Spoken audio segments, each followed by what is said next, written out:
मैं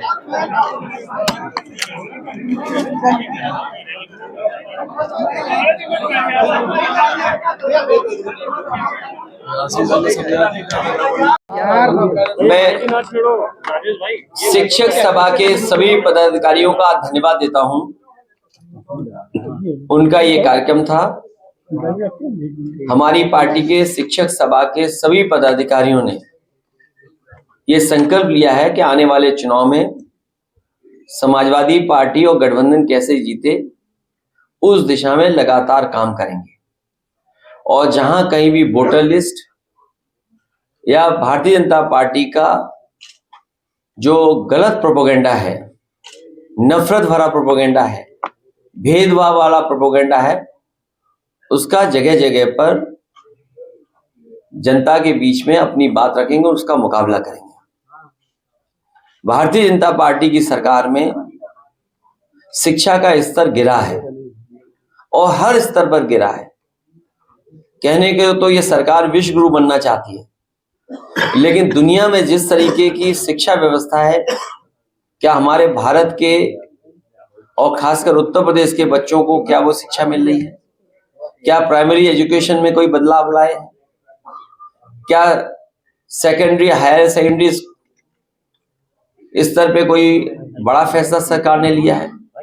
इंटरमीडिएट के लिए कोई बड़ा फैसला लिया हो, या हायर एजुकेशन में कोई बड़ा सुधार लाए हो? जो इनकी एजुकेशन पॉलिसी है वो भी गरीबों को पढ़ाई से दूर करने की है। मुझे याद है कि बच्चों को कुक्ड हॉट मील मिले, गरम खाना मिले, इसके लिए लगातार किचन बनाने का काम शुरू हुआ था। और अक्षय पात्रा जैसी संस्थाएं जो इसमें काम अच्छा कर रही हैं, उनको जोड़ने का काम हुआ था। लखनऊ शहर में ही 1.5 लाख से ज्यादा बच्चों को गरम खाना कैसे प्राइमरी स्कूल में पहुंचे, उसकी व्यवस्था की थी समाजवादी सरकार ने, और ऑटोमेटिक किचन बनी थी।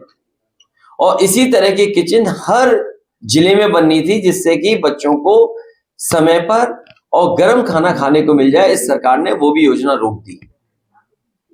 जो पढ़ाई का स्तर होना चाहिए वो नहीं हो पा रहा है।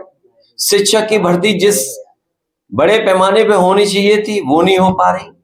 इनके इंटरमीडिएट स्कूल में बच्चे कम पढ़ने जा रहे हैं, एडमिशन कम लिए हैं। पॉलिटेक्निक में कम एडमिशन हुए, आईटीआई में कम एडमिशन हुए, इंजीनियरिंग कॉलेजेस में कम एडमिशन हुए। तो आखिरकार अगर इसमें एडमिशन नहीं हो रहे हैं तो बच्चे पढ़ने कहां जा रहे हैं? और फिर अगर पढ़ लिख भी ले, डिग्री भी हासिल कर ले, तो नौकरी नहीं मिल पा रही है। तमाम परीक्षाएं, उनके पेपर लीक हो गए। जितनी भी परीक्षाएं हुई हैं उत्तर प्रदेश में, सब पे उंगली उठी है और पेपर लीक हुए, कैंसिल करनी पड़ी सरकार को। सरकार जानबूझ करके पेपर लीक कराती है, जिससे कि उन्हें नौकरी न देना पड़े।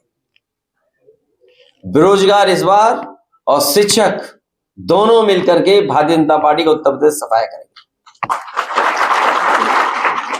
तो कांग्रेस का डेलीगेशन आया था, मुलाकात हुई, आगे की रणनीति बनाने के लिए कि भारतीय जनता पार्टी का कैसे मुकाबला किया जाए, उसकी रणनीति बना रहे हैं सब लोग। इस मंथन का क्या कुछ प्रकाश डालेंगे, क्या रहा?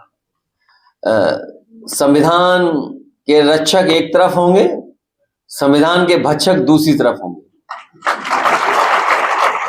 प्रधानमंत्री मोदी की आज रैली थी आजमगढ़ में, उन्होंने समाजवादी पार्टी का हमला बोला। उन्होंने कहा कि एक युवा ने समाजवादी पार्टी को उनके गढ़ में हराया।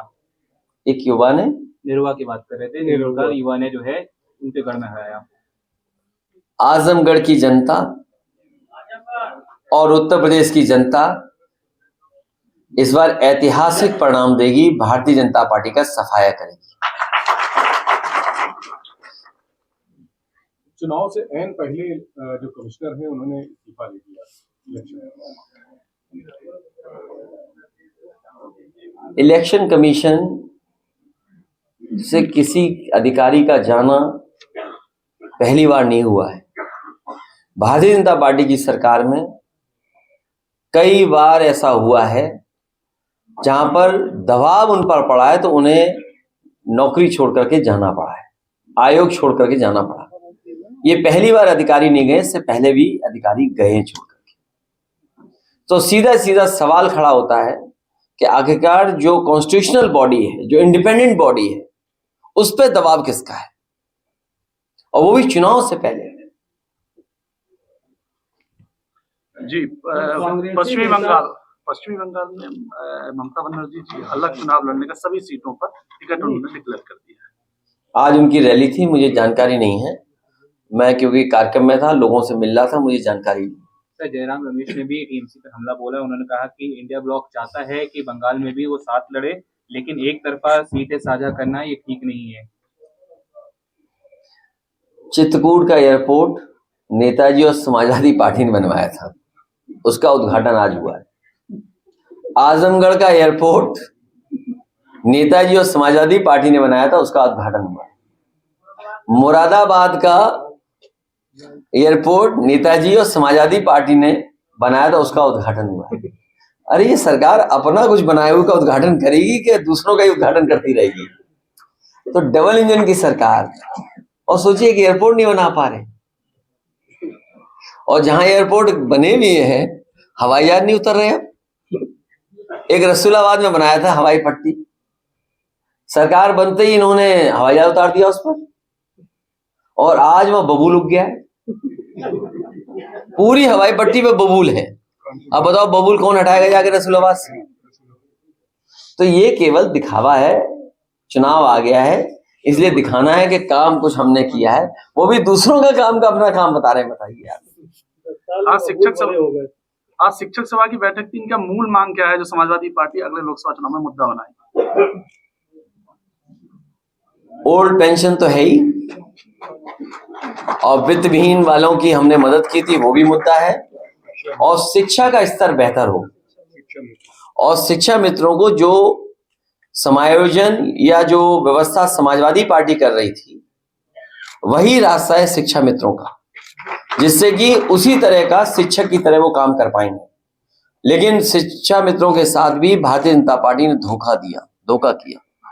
अगर शिक्षा मित्रों की कोई मदद कर सकता है तो वो है केवल समाजवादी पार्टी। वित्तवीन को आपने मान दे दिया, क्या वो फिर घोषणा कर रहे हैं वित्तवीन को मान दे दिया? आने वाले समय में उत्तर प्रदेश की सरकार बनेगी और दिल्ली वालों पे तो पैसा बहुत है, तो पूरे देश की मदद करें इस तरह की संस्थाओं की। क्या दुनिया में इंस्टीट्यूशंस नहीं चल रहे? क्या दुनिया में स्कूलों के टीचर्स की अच्छा वेतन नहीं है क्या?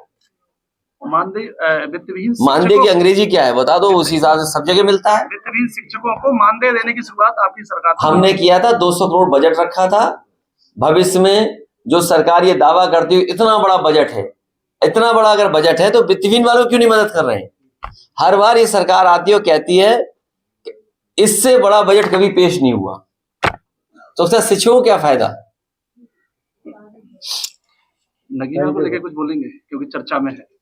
80 लोकसभाओं के बारे में पूछिए, क्या 80 लोकसभा की बहुत जल्दी सीटें तय होंगी। आप लोगों के टिकट भी फाइनल हो रहे हैं, गठबंधन भी हो गया, मुलाकात भी करने आ रहे हैं कांग्रेसी नेता, लेकिन जब कांग्रेस के नेताओं से बात करिए तो कहते हैं हमें इंतजार है मायावती।